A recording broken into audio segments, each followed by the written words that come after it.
নমস্কার বন্ধুরা, শ্রেয়াস কিচেন থেকে আপনাদের সবাইকে জানাই সুস্বাগতম। আপনারা সবাই কেমন আছেন? নিশ্চয়ই সবাই ভালো আছেন।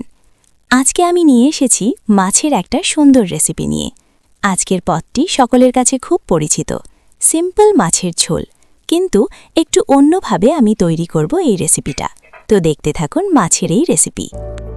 প্রথমেই বলে দিই কি কি উপকরণ লাগবে এই রেসিপি তৈরি করতে। লাগবে দুটো বড় সাইজের আলু, দুটো মাঝারি সাইজের পেঁয়াজ, একটা বড় সাইজের বেগুন, একটা টমেটো, কয়েকটি কাঁচা লঙ্কা, ফোড়নের জন্য শুকনো লঙ্কা ও কালো জিরা, আদা বাটা, রসুন বাটা, জিরে গুঁড়ো, লঙ্কা গুঁড়ো, হলুদ গুঁড়ো, পরিমাণ মতো নুন, আর লাগবে কয়েকটি বড়ি। এবার রান্নায় শুরু করা যাক। প্রথমে সবজিগুলো ধুয়ে সাইজ করে কেটে ফেলুন। মাছটা ভালো করে ধুয়ে নুন ও হলুদ মাখিয়ে কিছুক্ষণের জন্য রেখে দিন। এবার ওভেনে কড়া বসিয়ে তেল ঢেলে তেলটা একটু গরম করে নিতে হবে। তেল একটু গরম হয়ে গেলে এক এক করে মাছগুলো কড়াইতে ভাজার জন্য তুলে দিন। ভালো করে নাড়াচাড়া করে ভাজার পর কিছুটা লাল লাল হলেই মাছগুলো তুলে রাখুন। মাছগুলো ভাজা হয়ে গেলে গরম তেলে বড়িগুলো দিয়ে কিছুক্ষণ ভাজার পরে একটু লালচে ভাব হলেই বড়িগুলো তুলে নিন। এবার তেলে শুকনো লঙ্কা ও কালো জিরের ফোড়ন দিয়ে কাটা বেগুনগুলো আলাদা করে ভেজে নিন। বেগুন ভাজা হয়ে গেলে নামিয়ে রাখুন।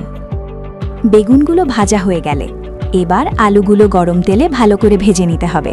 আলুগুলো উল্টে পাল্টে ভালো করে ভাজতে থাকুন। আলু সেদ্ধ হতে একটু সময় লাগবে, তাই পরিমাণ মতো অল্প একটু নুন দিন। আলু কিছুক্ষণ ভাজার পর একটু লালচে ভাব এলেই টমেটো, কাঁচা লঙ্কা সব কড়াইতে তুলে দিন। ভালো করে কিছুক্ষণ ভাজার পর লঙ্কা গুঁড়ো, জিরে গুঁড়ো এবং পরিমাণ মতো নুন দিয়ে আরও কিছুক্ষণ ভালো করে নেড়েচেড়ে কড়াইতে ঢাকনা দিয়ে ঢেকে কিছুক্ষণের জন্য ছেড়ে দিন। এই ফাঁকে কিছুটা জন গরম করে তৈরি রাখুন। এবার ঢাকনা খুলে ফেলুন। মশলা থেকে তেল ছাড়তে শুরু করলেই ওই গরম জল কড়াইতে দিয়ে দিন। আপনারা যেরকমভাবে গ্রেভি বানাতে চাইছেন সেই হিসেবে জল দেবেন। জল ঢালার পর ভালো করে ফোটার জন্য কড়াইতে একটা ঢাকনা দিয়ে ঢেকে দিন। 5 থেকে 7 মিনিট গ্রেভিটা ফুটে গেলে ঢাকনাটা সরিয়ে ফেলুন। এবার ভাজা বেগুনগুলো কড়াইতে তুলে দিন। ভাজা বড়িগুলো গ্রেভির মধ্যে দিয়ে দিন। সবশেষে ভাজা মাছগুলো কড়াইতে দিয়ে দিন। আরও 3 থেকে 4 মিনিট ফোটার জন্য ছেড়ে দিন। 3-4 মিনিট ফুটে গেলেই আমাদের মাছের গ্রেভি একদম রেডি হয়ে যাবে। এবার নামিয়ে গরম গরম ভাতের সঙ্গে পরিবেশন করুন। আপনারাও তৈরি করে খেয়ে দেখুন, দারুণ লাগবে। আজকের রেসিপি আপনাদের কেমন লাগলো অবশ্যই লাইক ও কমেন্ট করে জানাবেন। আপনারা আমার এই চ্যানেলটি অবশ্যই সাবস্ক্রাইব করে নেবেন, যাতে আরও অনেক সুন্দর সুন্দর রান্নার রেসিপি আপনাদেরকে উপহার দিতে পারি।